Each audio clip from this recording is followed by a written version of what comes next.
Hello, everybody, and welcome to a very special Fight and Focus roundtable discussion. That's right, there are going to be people here talking all things Jake Paul versus Tyron Woodley 2. That is coming to you in just a moment. First, I'm Josh Chernoff, and we are so excited for you to join us here as we talk about Paul versus Woodley 2. Now, this is only 4 months removed from last August's fight that ended in a split decision.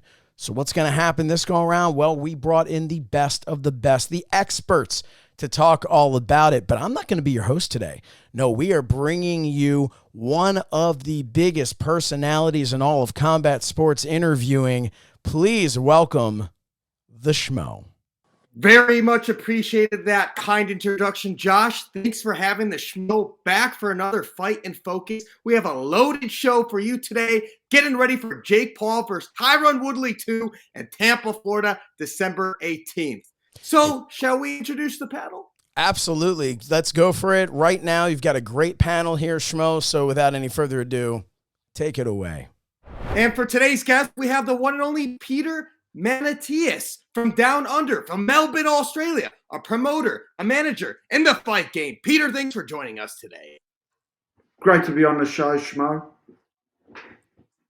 Thanks for coming back and joining the Schmo. And we have Jack Fig, a reporter from The Sun, joining us from the UK. Thanks for joining us today, Jack. Schmo, thanks for having me. Hope you're all well, guys. And last but not least, a man we've seen write a whole lot in the fight game, Dan Raphael. Thanks for joining the Schmo today. Schmo, always a pleasure to be on with you. Thank you very much for having me back. Of course. Gentlemen, let's get right into it. There's a lot of great storyline for Jake Paul versus Tyron Woodley 2, but of all the fights and all the storylines, which intrigues you the most? Let's start with you, Dan. I think what intrigues me the most about the fight is the fact that they fought once before. It was a close fight, but Jake Paul was the winner. Tyron Woodley felt like he won. I felt like Jake Paul clearly won. So the question to me, storyline-wise, is can Tyron Woodley do something different to actually win the fight instead of just get the win on one scorecard? Because it was an 8-round split decision when they first met back in August. So who can make the better adjustment since they saw each other in their very recent past? Well, that is true. And we have seen Tyron Woodley accept this fight on less than 2 weeks' notice. So let's bring that next to you. Let's bring it to you, Jack. What do you make of the most intriguing storyline for this fight? Well, it's a good point you bring up there, Schmo. The late notice replacement. To be honest, I mean, if you listen to anything Tyron said recently, he has said all along that he was going to rematch Jake and that he didn't feel the Tommy Fury fight was going to happen. So in his mind, he has somewhat been preparing for this. So it's not like, an Andy Ruiz Jr. situation where he's literally just got the call on a very short amount of time and he's gone into sort of the unknown. Tyron has in his head at least been preparing for this possibility. But for me, I sort of agree with Dan in terms of the most interesting storyline for me going into this is the tactics. I mean, how much does each man change? For me, I think Woodley has a lot to change or needs to change a lot. For me, I actually don't think Jake Paul should change all too much. I felt like he did win fairly handily, and if he does try and change his game plan, whether that will actually play into Tyron Woodley's favour. So, Jack, what you said was pretty interesting, too. You think that this played all along to Tyron Woodley's plan, that he thought all along that he would be rematching Jake. So, realistically, do you think he's had any training prior to getting the call up to have this rematch? Or where do you think his psyche is and where he's physically ready at this point?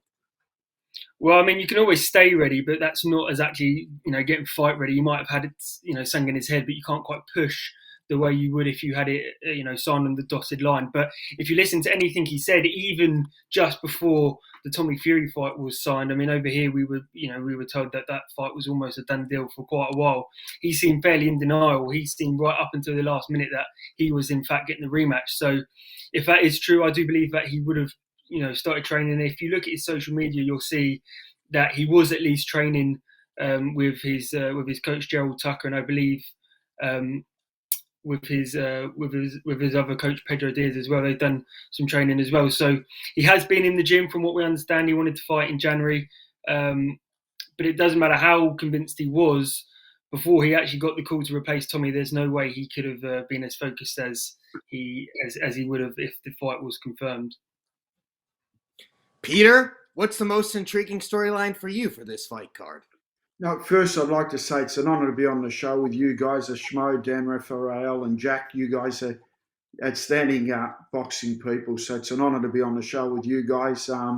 Look, we've got an Australian on the undercard. We'll go into that a little later on. But look, Jake Paul, I think he always fights to prove that he does belong, because a lot of people just think he's a YouTube guy. He's just one of these, like the Kardashian type of things. They become famous for nothing really in particular other than being famous.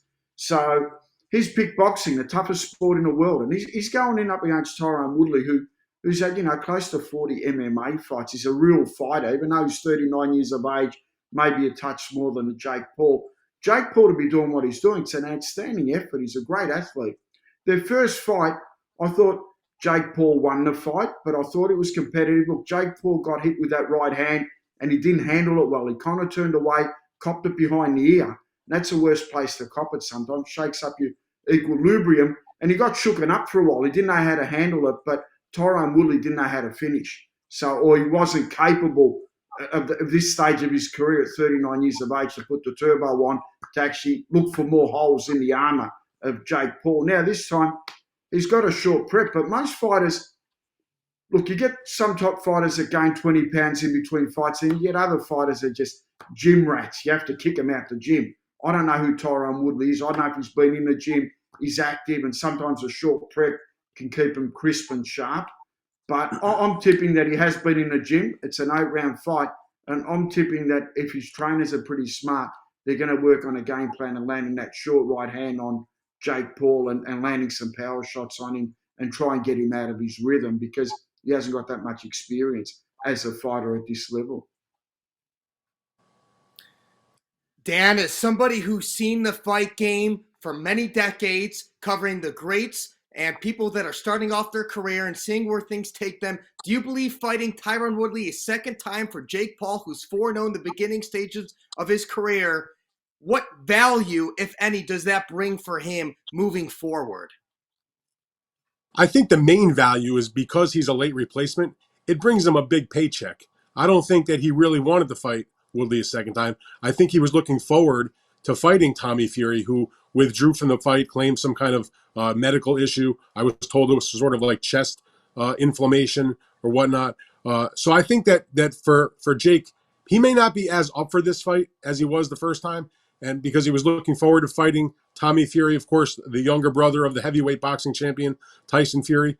And I think what was interesting about that matchup was it was going to be the first time that Jake Paul was in the ring in his professional career with an athlete that was only a boxer. I mean, we know that Jake hasn't had a tremendous amount of experience, and the opponents that he has been facing have not been boxers first, although good athletes, a basketball player, 2 MMA fighters, and a fellow YouTube personality so far. So Fury was his chance to show what he could do against an undefeated fighter who was only a boxer. Now he goes back into the ring with Woodley, obviously a tremendous MMA fighter in his heyday, known for his striking ability. But it just makes me wonder, can he be up enough for the rematch? Because he already did beat him. He's not a real boxer. He's got nothing really to prove, only to lose if Tyron Woodley can somehow win this rematch. So I think what it brings Jake, it's just a way for him to get more rounds in the pro game, keep the yardstick moving, so to speak, and collect a nice check and hopefully put on a good fight for the fans that are going to watch this on pay-per-view. Jack, what would you say the perception is of Jake Paul over in your neck of the woods? And let's say of Tommy Fury, who's no longer a part of this fight, and him stepping up to fight Tyron Woodley too. What do you think the conversation leads to for Jake Paul and his merits in the sport of boxing? Yeah, well, firstly, we'll start with Jake.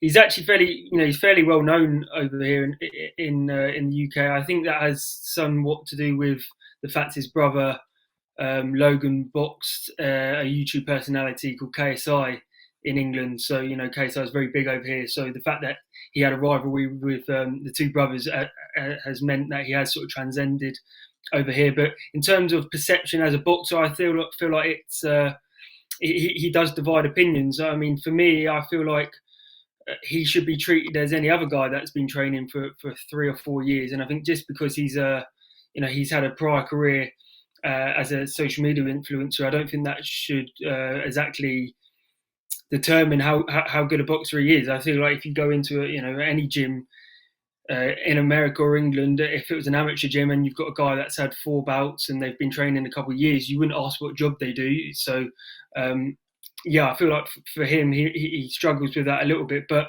I think he's got to be credited at least for the way he puts on headline acts. Like Dan said, it's on pay-per-view, so he puts a lot on the line each time, and I feel like with this fight, he may not be as up for it as he was the first time. I mean, it's fair, he didn't really want a rematch. Why would he won the first fight? But I feel like with Jake, he's always got such a spotlight on him, whatever he does, whether it's a training session, a sparring session, I'm sure he always wants to prove a point.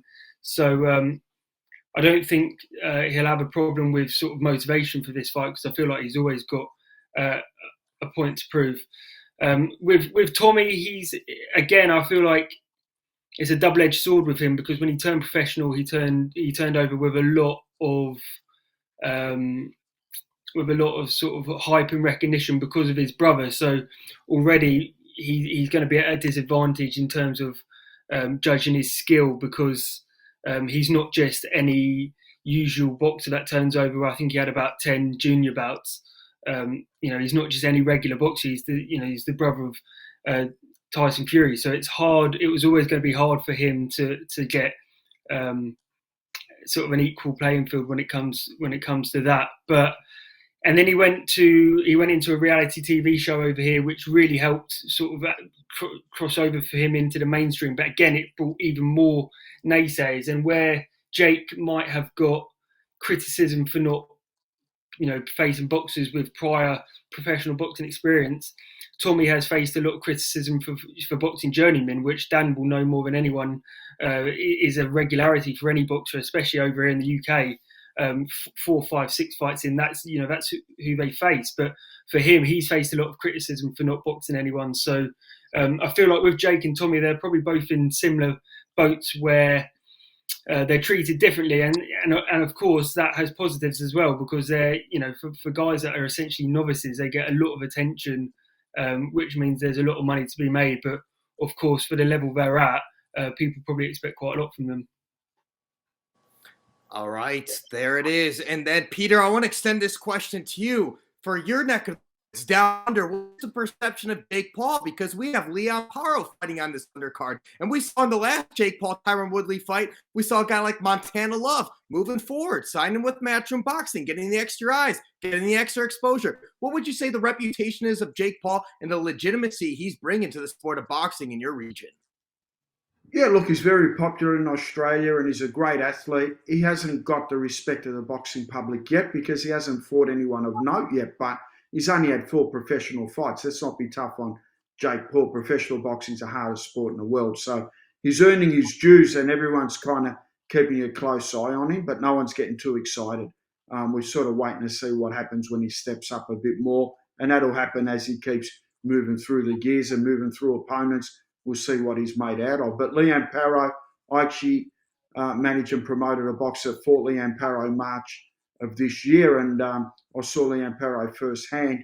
He's a very good fighter. He's very fit as well. The fight was okay up to 6 rounds, and Leon Paro went into another gear as it went into the later rounds. So expect a good performance from Leon Paro up against Yoma Alamo, the tough Puerto Rican. They're both undefeated, and they're both world rated.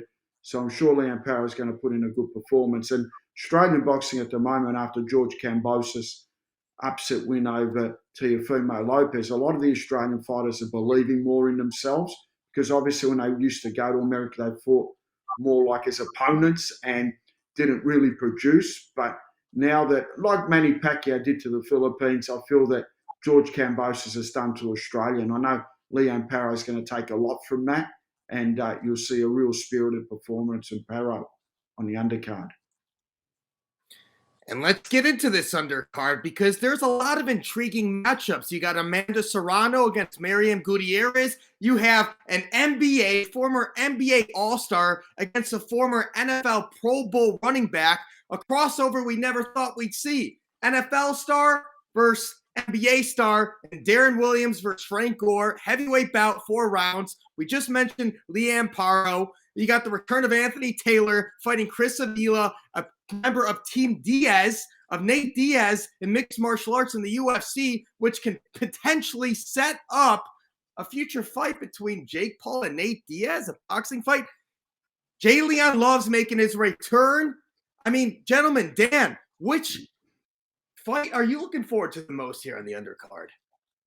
I think the one that is the most meaningful is probably the co-feature, which is Amanda Serrano, who's probably pound for pound, in the top 2 or 3 female boxers in the world. And she's taken on, as you mentioned, she's taken on Miriam Gutierrez. Now, it's not a title fight.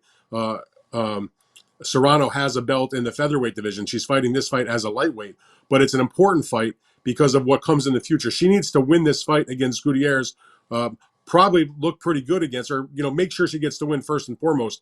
But what they're trying to do, of course, is set up the women's mega fight in boxing, which is Amanda Serrano challenging the undisputed women's lightweight champion, Katie Taylor from Ireland. Katie Taylor just won her tune-up fight or title defense, call it a tune-up, call it a defense, whatever you want to call it. But she won her fight last weekend on the undercard of the Conor Benn Chris Algieri fight. Now it's up to Amanda Serrano to fight her way into that fight. And if she wins, the promoters are talking that they're going to fight each other for that undisputed women's lightweight championship, probably at Madison Square Garden sometime, in the first half of next year. And in women's boxing, that is as big of a fight as you can possibly make in the sport. So my eyes are going to be paid attention to how Amanda Serrano comes through against a very solid opponent in the Gutierrez on that undercard in the co-feature.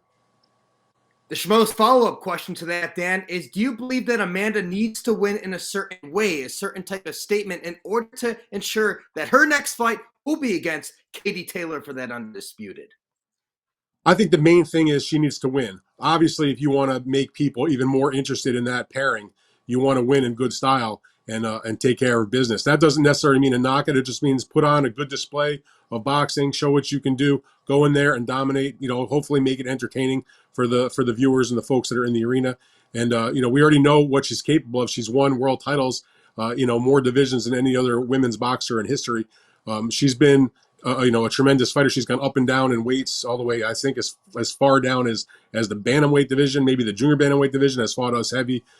She's fighting this fight as a lightweight. So, Amanda Serrano has run through, any number of quality female opponents over the years that she's been a pro. But this, of course, if she can get the Katie Taylor fight, would be by far her biggest fight. And likewise, even though Katie Taylor has become the undisputed champion in her weight class, and she's also briefly went up one fight to win a title in the junior welterweight division, I believe that Katie Taylor will look at Amanda Serrano as by far and away her most notable opponent, her biggest challenge, her toughest foe. It's a real super fight in women's boxing. There aren't a lot of them, but this is the kind of fight that could headline, any type of show that there is in boxing. And so it's very important that she wins. But again, does she have to win in a specific style? She doesn't have to do that. She just has to make sure she wins the fight. That's first and foremost. Look good, and that will even make the drumbeat for their pairing next year, much, much bigger. But, I've said on our Fight Focus shows, we've talked about Amanda on previous undercards. I'm not the biggest women's boxing fan, but I have massive respect for the types of accomplishments that Amanda has done, that Katie has done. And if there's one women's fight that's going to get me excited, it's that fight. So I'm very interested to see how Amanda performs against Gutierrez on this undercard.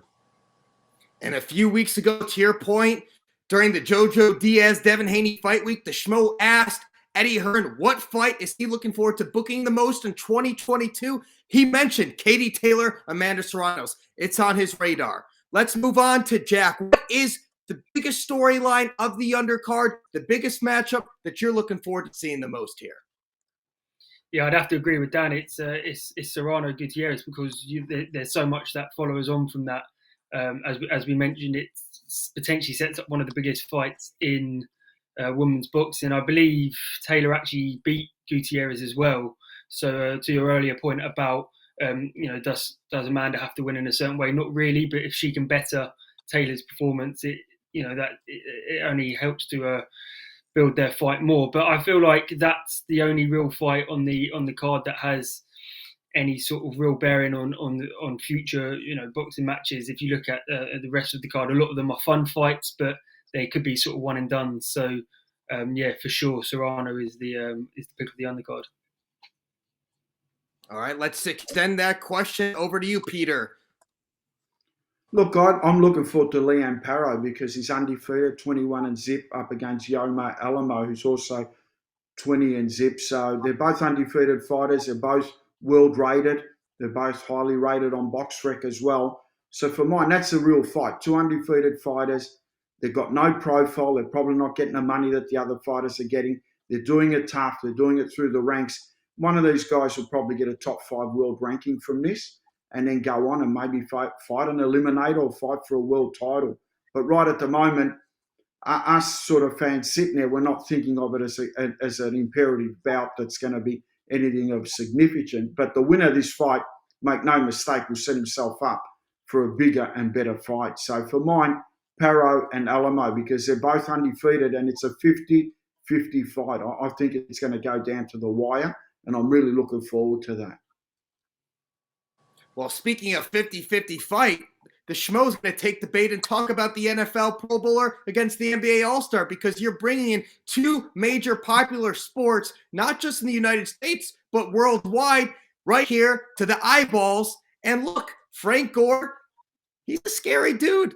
We're going to see if he has hands. The Schmo bumped into him in Cleveland. He watched the Jake Paul-Tyron Woodley fight first. And let's just say this, Darren Williams has been training mixed martial arts and striking for years. He's a co-owner of Fortis MMA with Save Sahood back in Texas, in Dallas, Texas.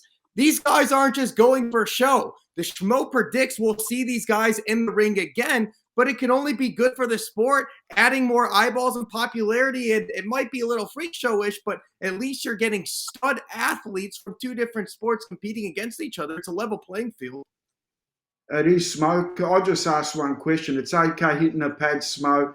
It's okay shadow boxing. What are they like when the bullets start coming back? What's their technique and form like? That's when you find out. And that's why this is a 4-round fight as opposed to an 8-round or 12-round fight. We're going to see what their gas tanks are like, and we're going to see how they perform under the bright lights of the squared circle. That's a very, very good point. Gentlemen, can we get a prediction out of you guys for the Jake Paul-Tyron Woodley fight? We can't let you walk out of here without a prediction. And Peter, let's start with you. I think Jake Paul's younger, he's bigger, he's stronger, he's fitter, and it means more to him at this stage of his career. Tyron Woodley taking it on short notice, maybe for the payday more. So, look, I think Jake Paul's going to have some rocky moments. Woodley will be a live opponent. I'm tipping Jake Paul in a split decision again. Okay. Dan, what's your prediction? Well, based on the first fight, based on the fact that Woodley is taking the fight on a little bit of a short notice, I don't know how much more he can fight better than he did against Jake in the first fight in terms of as a boxer. I believe that Jake can improve and fight better than he did in the first fight. And now that he's got 8 rounds to go on, I think that he wins the rematch by another 8-round decision, but even more convincing than he won the first fight. And Jack, let's get your prediction here. Yeah, I mean, I really think Woodley struggled with the range last time. I mean, I spoke to Paul's trainer, BJ Flores, and he said, it was really easy to see that Tyron really did struggle with finding his punching range, because in MMA it's completely different, and I'm not sure whether Tyron Woodley can bridge that gap in such a short period of time, unless Jake Paul takes needless risks, if he's actually the one to shorten the distance. And I feel like Jake has a smart enough team in BJ Flores and the rest of the guys to tell him to stick to the game plan that they had last time, box at range behind your jab, because Woodley really did struggle. So I actually see again, another points win for Jake Paul, but I don't know whether maybe this time an ego thing that Jake has gone the distance and that he felt that he took Woodley's best shot. Maybe he might want to take more chances and look for the finish. But if he's smart enough and his team is smart enough, they'll probably tell him to stick to the boxing move tactics here over the 8 rounds, and I think he'll win. And there's a $500,000 bonus in Tyron Woodley's contract if he knocks out Jake Paul. Maybe a little extra motivation to do some headhunting. So, gentlemen, it seems like there's a clean sweep of everybody picking Jake Paul in this fight. So then the Schmo's got to follow up and ask you all, what would be next for Jake Paul that you would like to see for him advancing and getting that credibility as a professional boxer? Would you like to see him go back to a Tommy Fury? Would you like to see him go to a different boxer? Is there a different name in mind? Is there a different MMA crossover name you have in mind? Anybody that comes off the top of your mind, we will start with you, Jack. Well, I understand the calls for Jake Paul to fight a boxer, but you've got to remember this is a guy that is very inexperienced and he is a pay-per-view fighter, so he can't just pluck any 5-0 boxer to match up with and expect it to do well on pay-per-view. So I feel like if he's not fighting Tommy Fury, he has to go back down the UFC route, a former champion of the UFC, and I just don't know if people will buy into that the same way. So for me, I think the Tommy Fury fight's perfect.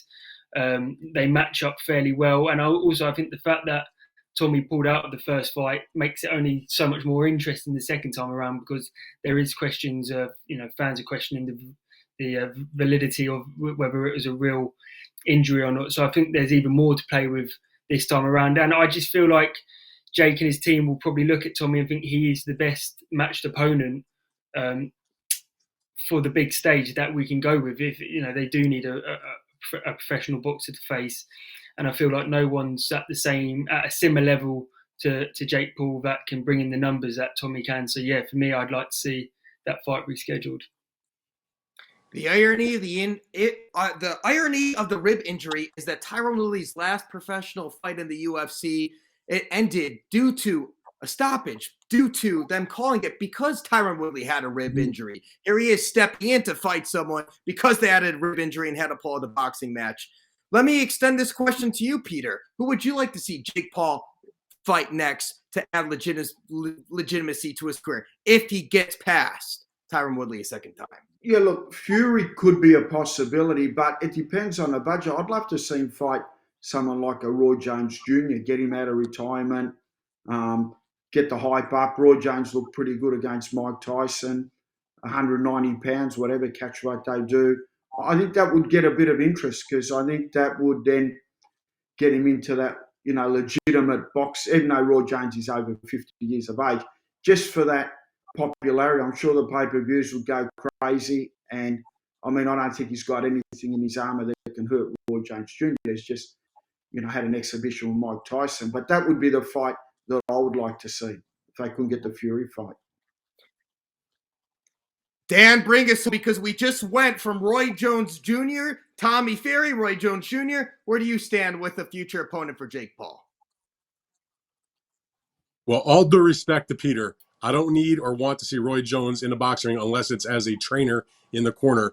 And even at age 50, Roy Jones has forgotten more boxing than Jake Paul has ever known and will ever know. And even at this stage of the game, I would not think it would be a good night for Jake Paul. Let's stick to the fact that he is a novice boxer, and I'd like to see him fight another boxer. I agree with Jack. They might as well reschedule the Tommy Fury fight. It had gotten a lot of hype before Tommy's withdrawal.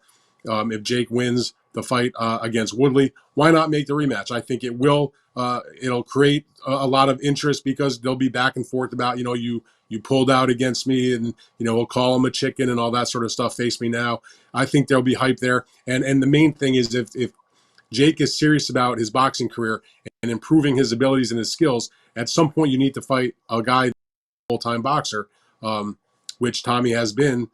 He has not participated in other sports. So even though he's 7-0, he did fight on Jake's undercard the last time around. The whole point was to try to match them up. I think it makes the most sense to go back to that, make that rematch, and let's leave Roy Jones in retirement, please. Well, we all know that the Fury family and the Paul family have been feuding. John Fury, he has some words. Tyson Ferry's come on this. Tommy Ferry's been there. The intrigue is still there. Josh, let's bring you all back in here. Let's close this up. Let's tell our viewers and our listeners where you can tune in December 18th to watch these fights. Thank you very much, Schmo. Thank you, everybody, so much for this great panel, this great discussion. I am excited for this. When was the last time that you had a rematch of this magnitude? Just 4 months later. I know we got here under different circumstances than maybe some would have liked, but hey, we're here and we're excited for it. And it comes to you live at 9 p.m. Eastern Time, Saturday, December 18th, right here on Fite. It's Jake Paul versus Tyron Woodley 2. And man, I think everybody here is excited. So we hope to see you there. This has been Fight and Focus. I'm Josh Chernoff for the Schmo and our entire panel. Thank you for joining us, and we will see you live December 18th right here